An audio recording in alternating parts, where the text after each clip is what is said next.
Les platicaré sobre la transferencia de calor por convección, estableceremos la ecuación que rige o gobierna dicho fenómeno y un breve ejemplo para que se pueda comprender más a detalle.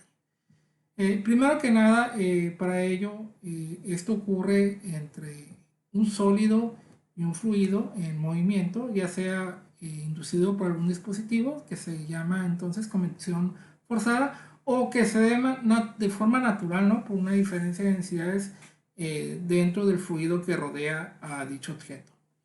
Sin importar la causa, en la frontera entre el sólido y el fluido, pues tendremos que existe un perfil de velocidad y que, bueno, que este pues afecta o regula la velocidad con la que el calor se transfiere del objeto al fluido.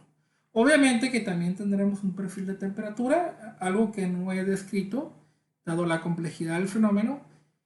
Y bueno, lo que sí queda claro de que la geometría del objeto, la velocidad con la que el fluido se mueve sobre el objeto, pues en cierta medida, pues tienen que afectar la velocidad con la que el calor fluye de una parte a la otra.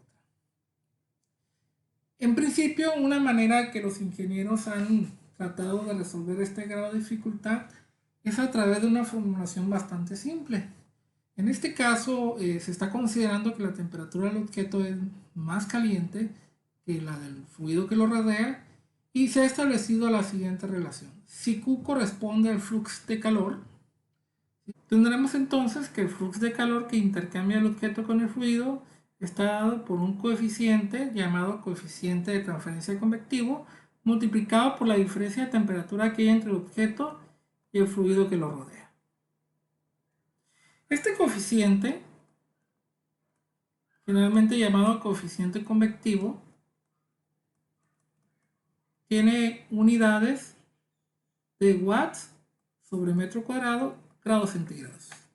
Es un coeficiente difícil de obtener analíticamente, dado que, como se ha comentado, depende de la geometría del objeto, de los perfiles de velocidad que hay alrededor del objeto, los de temperatura que se generan, incluso establecerlo para una placa tiene un alto grado de dificultad. En lo general, lo que se realiza son ensayos experimentales para obtenerlo y pues a cambio pues obtenemos una formulación bastante sencilla de aplicar. A esta ecuación se le llama ley de enfriamiento de Newton.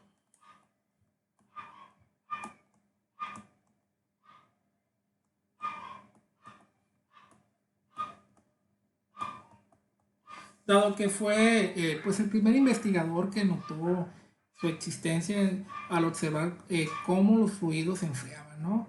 Él observó que al inicio el cambio de temperatura de un fluido caliente se reducía más rápidamente que cuando el fluido estaba menos caliente. Para poder entender su aplicación, haremos lo siguiente. Trabajaremos el siguiente ejemplo, tomado del libro de transferencia de calor, cuyo autor es Manrique. Y dice lo siguiente.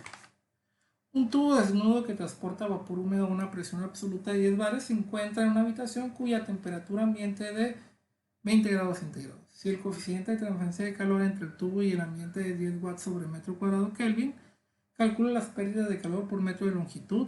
El diámetro exterior del tubo es igual a 10 centímetros. Bueno, lo primero que hay que entender aquí es que tenemos un tubo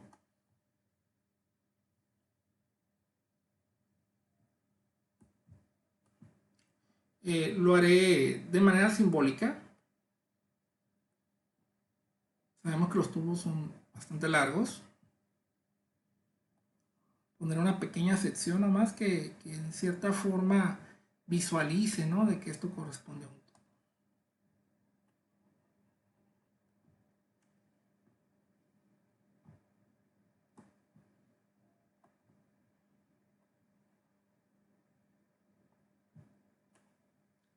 Entonces tenemos este tubo que tiene un diámetro exterior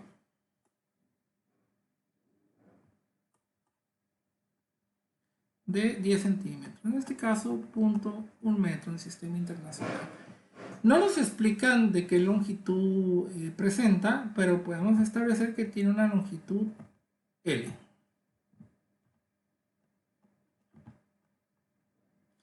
Asimismo, este tubo pues da una temperatura de manera sencilla en equilibrio con el vapor que transporta. Entonces, adentro tenemos vapor saturado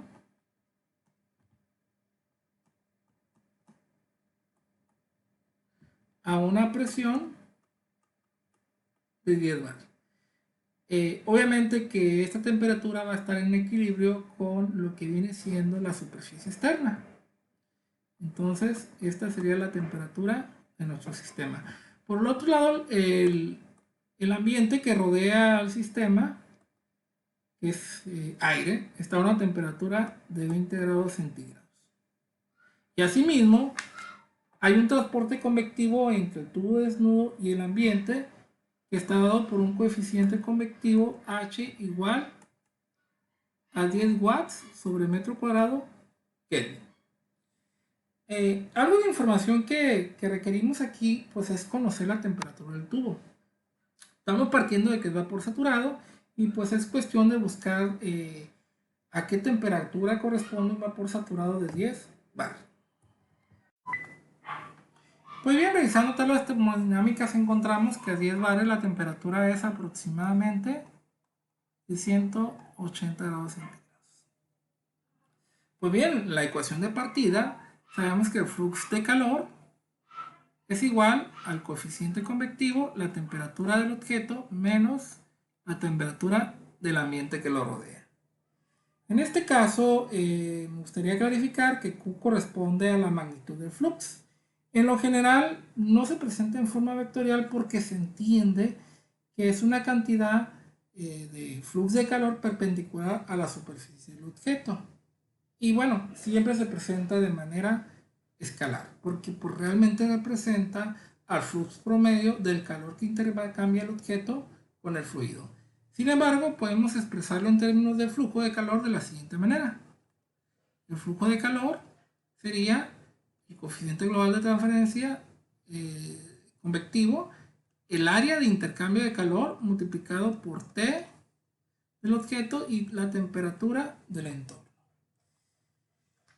En este caso específico, no conocemos la longitud del tubo. De hecho, lo que nos están pidiendo es cuál es la pérdida de calor, hablando en términos de flujo, por metro de longitud. El área de intercambio de calor corresponde al área curva de dicho tubo y dicha área está dada por, sería el perímetro, que sería pi por diámetro por la longitud del tubo. En este caso muy específico, para un tubo desnudo, el flujo de calor está dado por el coeficiente convectivo, pi, diámetro, longitud y la diferencia de temperaturas. Y ya pues estableciendo lo que se nos pide, que es las pérdidas de calor por metro de longitud, pues nosotros establecemos que Q punto sobre L equivale al coeficiente H, que multiplica pi por el diámetro y la diferencia de temperaturas. Y la pérdida de calor por longitud de tubo, pero en este caso especial, está dado por 10 watts sobre metro cuadrado Kelvin. No nos debemos de preocupar si es Kelvin o grados centígrados, dado que estamos manejando diferencia de temperatura. Y estos Kelvin equivale que una diferencia de Kelvin equivale a una diferencia de 1 grado centígrado, son equivalentes entre sí. Entonces tendremos 10 pi el diámetro y la diferencia de temperaturas, que sería 180 menos 20. Véase que lo podemos poner como Kelvin, porque son equivalentes.